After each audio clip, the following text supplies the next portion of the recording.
एक all India federation बनाया जाए और इस ऑल इंडिया फेडरेशन जब बनाएंगे तो उसमें जो एग्जीक्यूटिव लेजिस्लेटर वगैरह काम होगा उसको हम लोग मिलकर के करेंगे। जैसे आज भारत एक फेडरेशन, ठीक है, तो ये पॉलिसी लाई गई थी as per government of India act 1935। इस पॉलिसी को लाने के पीछे का जो कारण था, भारत में एक कानून आया था, भारत शासन अधिनियम 1935 जैसा कानून भारत शासन अधिनियम 1858 था।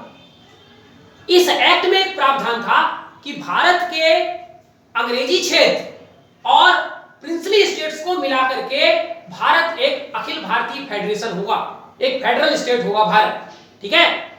हालांकि ब्रिटेन खुद आज भी एक यूनिटरी स्टेट था, लेकिन भारत को उन्होंने फेडरल बनाने की बात कही 1935 के एक्ट में। उसी बात को फुलफिल करने के लिए उसमें प्रॉमिस किया गया था कि एक an all India federation was proposed, एक अखिल भारतीय संघ बनाया जाएगा जिसमें अंग्रेज लोग भी होंगे, माने अंग्रेजी राज्य भी होगा और भारतीय राज्य भी शामिल होंगे। और इसको सही ढंग से काम करने के लिए हमने एक संसद बनाएंगे, जैसे कि आज संसद है, और दुनिया में जहां जहां फेडरेशन होता है वहां वहां संसद के 2 सदन होते हैं। एक सदन वाला कभी फेडरेशन हो ही नहीं सकता। आज भारत फेडरेशन है तो हमारे संसद के 2 सदन है, लोकसभा राज्यसभा। तो इसमें भी प्रावधान किया गया था कि हम एक लोकसभा बनाएंगे, एक राज्यसभा बनाएंगे। लोकसभा को कहा जाता था फेडरल असेंबली, नाम दिया गया था कि हम एक फेडरल असेंबली बनाएंगे जिसमें टोटल 375 सीट होंगी। उनमें से 125 सीट भारतीय रियासतों से लिया जाएगा और जो बच गया 250 सीट वो अंग्रेजी राज्य से होगा, ठीक है। उसी प्रकार एक राज्यसभा होगी जिसको काउंसिल ऑफ स्टेट कहा जाएगा।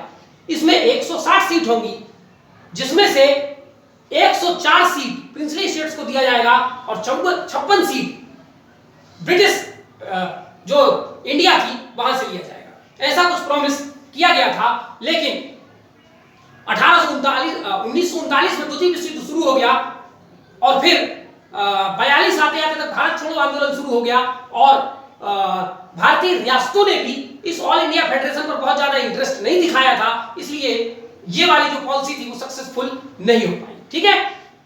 तो ये थे 5 इंपॉर्टेंट पॉलिसीज जो प्रिंसली स्टेट्स के खिलाफ और के साथ अंग्रेजों ने समय समय पर कैसे कैसे अपने दांव पेच बदले हैं और प्रिंसली स्टेट्स का यूटिलाइज किया है, ये पॉलिसीज के माध्यम से हमें समझना है, ठीक। अब हम आते हैं 5वां टॉपिक। जिस प्रकार से दूसरा टॉपिक था एडमिनिस्ट्रेटिव चेंज, फिर तीसरा टॉपिक था हमारा पब्लिक सर्विस में चेंज, चौथा टॉपिक था प्रिंसली स्टेट्स में चेंज, और 5वां था एटीट्यूड टुवर्ड्स जमींदार। 1857 के पहले जमींदारों के साथ क्या नजरिया था अंग्रेजों का और 1857 के बाद नजरिया क्या बदला। तो 1857 के पहले जमींदारों की बहुत ज्यादा परवाह अंग्रेजों ने नहीं की। जमींदारों के साथ सख्ती से निपटते थे। यदि कोई जमींदार अपना सालाना टैक्स वसूल करके अंग्रेजों को समय पर नहीं देते थे तो उसकी जमींदारी छीन ली जाती थी।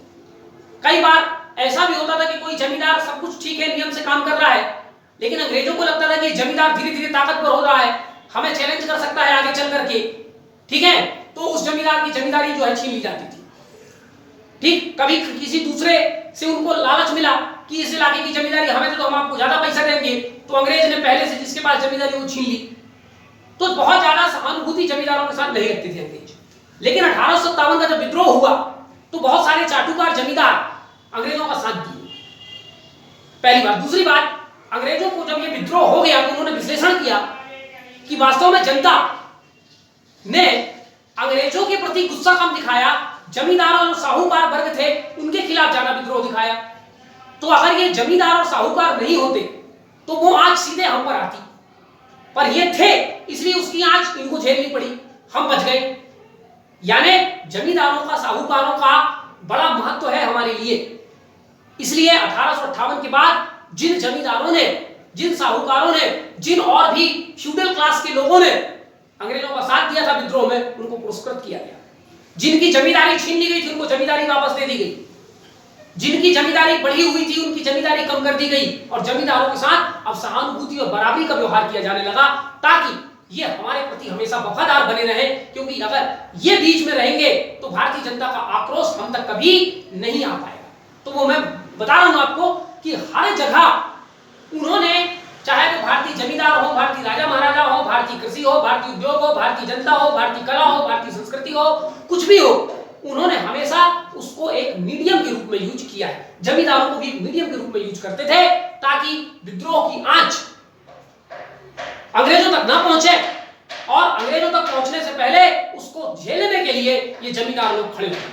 ठीक है, तो उनको बड़ा वफादार बना करके रखा, और इन जमींदार वर्गों ने वास्तव में अंग्रेजों की इतनी ज्यादा चाटुकारिता की, इतने वफादार रहे अंग्रेजों के प्रति कि अपने ही लोगों पर शोषण करने, अपने ही लोगों को मारने पीटने से उनको कभी भी गुरेज नहीं हुआ, कभी वो पीछे नहीं हटे, बल्कि और ज्यादा करते थे ताकि अंग्रेज उनकी पीठ सहलाएं, बोले वाह तुम भी हमारी तरह ब्रूटल हो, तुम भी हमारी तरह इमोरल हो, तुम भी हमारी तरह हरामखोर हो, तुम बहुत अच्छे हो, तुम हमारे जैसे हो। ठीक है, इसी बहाने जमींदारों को अंग्रेजों के साथ उठना बैठना, विदेशी दारू, विदेशी नाच गान, विदेशी सभा, इन सब में आने जाने का मौका मिलता था, और अपने आप को जमींदार अंग्रेजों से कम नहीं समझते थे। ये फ्यूडल मेंटालिटी अंग्रेजों के जाने के बाद भी आज बनी हुई है। ठीक है, तो जमींदारी व्यवस्था को 1857 के विद्रोह के बाद और ज्यादा मजबूत किया गया, उसको कमजोर नहीं किया गया, और जमींदार खड़े किए गए, और साहूकार और फ्यूडल और मिडिलमैन खड़े किए गए। ठीक है, चलिए रेशियल या रिलीजियन एटीट्यूड में कैसे परिवर्तन आया 1857 और 1858 के बाद। 1857 के पहले अंग्रेज अपने आप को श्रेष्ठ नस्ल का मानते थे, और बाकी सबको, जो भारत में काले पीले लोग थे, उनको घटिया नस्ल का लोग मानते थे। 1858 के बाद भी इस भावना को और ज्यादा बढ़ाया गया, और इस भावना को केवल अंग्रेज वर्सेस भारतीय नहीं रखा गया, बल्कि भारत के भीतर भी इन्होंने नस्लवाद को बढ़ावा दिया। भारत के भीतर इन्होंने कहा कि जो ब्राह्मण है, क्षत्रिय है, वो सुपीरियर है, और जो वैश्य और शूद्र है वो इंफीरियर है। भारत में रहने वाले गोरे लोग सुपीरियर है, काले लोग इंफीरियर है। भारत में उच्च जाति के लोग सुपीरियर हैं, और निम्न जाति के लोग इंफीरियर हैं। यानी भारत में जात पात के नाम पर, अमीर गरीब के नाम पर, जमींदार मजदूर के नाम पर, जहां जहां इनको लड़ाई करने का मौका मिला, लड़ाई करवाने का मौका मिला, वहां इन्होंने आग भड़काना शुरू किया। नस्ल के नाम पर, जात के नाम पर, धर्म के नाम पर, किसी भी नाम पर ये भारत के लोगों को अब मिलकर रखना नहीं चाहते थे। ये चाहते थे कि यही लोग आपस में लड़ते रहें, इससे हमें शासन करने में बड़ी सहायता होगी, क्योंकि जब दोनों पक्ष लड़ेंगे तो दोनों हमारे पास आएंगे, और हम समझौता करेंगे तो हम दोनों की दृष्टि में महान बन जाएंगे। तो ये पॉलिसी थी। ठीक है, तो एक नफरत भरी पॉलिसी, हैट्रेड पॉलिसी फॉलो, एक नफरत वाली पॉलिसी इन्होंने, डिवाइड एंड रूल वाली पॉलिसी इन्होंने फॉलो किया। ठीक है, धर्म के क्षेत्र में भी, जात के क्षेत्र में भी, इकोनॉमी के क्षेत्र में भी, सब जगह ऊंच नीच, गोरे काले, हिंदू मुसलमान, सबका भेद इन्होंने भारत में फैलाना शुरू कर दिया। सांप्रदायवाद को इन्होंने मजबूत किया। 1857 के विद्रोह को चूंकि मुगल बादशाह के नाम पर लड़ा गया था, इसलिए अंग्रेजों ने पहले यह माना कि यह मुसलमानों के द्वारा किया गया एक षड्यंत्र है, यह मुसलमानों द्वारा किया गया विद्रोह है। इसलिए 1857 के बाद मुसलमानों को अंग्रेजों ने टारगेट किया, उनको मारा, उनको प्रताड़ित किया, उनको दंडित किया, ताकि उनको यह लगे कि 1857 के विद्रोह में हमने भाग लेकर के बहुत बड़ी गलती की। और हिंदुओं को सराहा, हिंदुओं को जमींदारी देते थे, हिंदुओं को पदों में रखते थे, हिंदुओं के साथ सहानुभूति का व्यवहार करते थे। इससे क्या होगा? इससे हिंदू जो हैं वो अंग्रेजों के पक्ष में हो जाएंगे, और मुसलमानों के साथ जब भेदभाव होगा तो मुसलमान जब हिंदू की प्रगति देखेंगे और मुसलमान पीछे होते जाएंगे तो हिंदू मुसलमानों में भी वैमनस्यता आ जाएगी। ठीक, धीरे धीरे वो हिंदुओं के मन में जहर घोलने लगे कि तुम्हारा और मुसलमानों का हित एक दूसरे से अलग है। आने वाले समय में वो अपनी पॉलिसी बदलेंगे और अब हिंदुओं को प्रताड़ित करना शुरू करेंगे और मुसलमानों को अपने पक्ष में लेंगे। तब सर सैयद अहमद खान जैसे लोग आएंगे जो अंग्रेजों के साथ रह करके और फिर आगे इस्लाम में बहुत सारी व्यवस्था में परिवर्तन लाते हैं। तो ऐसे फिर पढ़े लिखे मुसलमान वर्गों को वो अपने साथ में लेंगे, हिंदुओं को फिर लात मार के दूर कर देंगे। ठीक, फिर मुसलमानों के मन में जहर भरेंगे हिंदुओं के खिलाफ। तो इस प्रकार से यहाँ पर नस्लीय और धार्मिक रूप से भारत के भीतर उन्होंने घृणा फैलानी, हमें एक दूसरे से बांटना उसने शुरू किया, क्योंकि ऐसा ही करके वो अपना शासन भारत में सुगमता पूर्वक कर सकते थे। सोशियो कल्चर, सामाजिक सांस्कृतिक क्षेत्र में उनका दृष्टि कैसे परिवर्तन हुआ 1857 के पहले और बाद। 1857 के पहले वो हमारे यहाँ की सामाजिक और सांस्कृतिक क्षेत्र में दखल देते थे। दखल देने के पीछे कारण था कि इनकी जो कुप्रथाएं हैं भारत में, अगर ये कुप्रथा रहेगी तो हमारा बाजार भारत अच्छे से नहीं बन पाएगा, नर बलि की कुप्रथा है, भारतीय लोग पिछड़े रहेंगे, सती प्रथा करेंगे, विधवाओं का पुनर्विवाह नहीं करेंगे, महिलाओं को शिक्षा नहीं देंगे, अंग्रेजी शिक्षा नहीं देंगे, ये सब नहीं करेंगे तो भौतिकवाद भारत में नहीं बढ़ेगा, क्रिश्चियनिटी का प्रचार प्रसार भारत में नहीं हो पाएगा। इसलिए जरूरी है कि भारत की कुरीतियों को दूर किया जाए। इसलिए उन्होंने भारत के सामाजिक सांस्कृतिक मामलों में दखल देना शुरू किया, हमारे रीति रिवाजों को बदला। लेकिन 1857 के विद्रोह का एक बहुत बड़ा कारण यह भी था, क्योंकि बहुत सारे लोग इसलिए विद्रोह में भाग लिए थे क्योंकि उनको अपनी संस्कृति में अंग्रेजों का दखल बर्दाश्त नहीं था। इसलिए 1857 के बाद अंग्रेजों ने कसम खा ली कि हम भारत की जो सामाजिक सांस्कृतिक धार्मिक नीतियां हैं उन नीतियों पर हम दखल नहीं देंगे। इसलिए 1858 के बाद उन्होंने पॉलिसी ऑफ नॉन इंटरफेरेंस को अपनाया। ठीक है, अगली बात लेबर लॉस, श्रमिक कानूनों पर क्या नजरिया बदला अंग्रेजों का, तो नीड बास फैली। 1857 के बाद अंग्रेजों को लगा कि अब ब्रिटेन के बड़े बड़े उद्योगपति भारत आकर के अपना उद्योग धंधा लगा रहे हैं। ठीक है, अब ये उद्योग धंधा लगा रहे हैं लेकिन उसमें मजदूर कौन है, भारतीय लोग ही मजदूरी का काम करते हैं। तो कल के लिए इन मजदूरों के अंदर भी असंतोष ना फैल जाए, इसलिए जरूरी है कि समय रहते हम कुछ मजदूरी से संबंधित नियम कानून बनाएं। ठीक, इसलिए 1881 में पहला फैक्ट्री एक्ट, कारखाने में जो मजदूर काम करेंगे, उद्योगपतियों के यहाँ जो काम करेंगे, उन मजदूरों के क्या नियम कानून होंगे, उनके क्या अधिकार होंगे, उसको परिभाषित करने के लिए पहली बार भारत में पहला कारखाना अधिनियम 1881 में आया। उस समय भारत के वायसराय थे लॉर्ड रिपन। ठीक है, ये आपको आगे भी हम पढ़ेंगे, ध्यान रखना। इस एक्ट में क्या क्या था ये हम आगे भी पढ़ सकते थे, लेकिन मैं यही बता दिया हूं आपको। इस एक्ट में यह था कि इसमें wages, working hours, working condition इत्यादि को तय किया गया।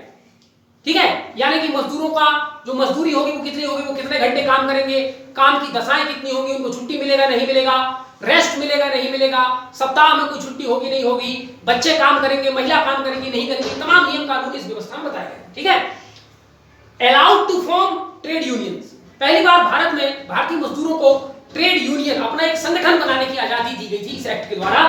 और इसके लिए एम लोखंडे, महाराष्ट्र के एक बहुत बड़े कार्यकर्ता थे, सामाजिक कार्यकर्ता, उन्होंने इसके लिए बहुत बड़ा काम किया था। उन्होंने अंग्रेजों से मांग किया था कि भारत के मजदूरों को ट्रेड यूनियन बनाने का जो अधिकार है वो मिलना चाहिए, और इस एक्ट द्वारा मिला था। इसलिए एम लोखंडे का आपको नाम याद रखना है। ठीक है, अच्छा, अब ये जो एक्ट आया जो फैक्ट्री एक्ट, ये वहीं पर लागू होता था जहां पर मशीनों से काम होता था और कम से कम 100 मजदूर थे।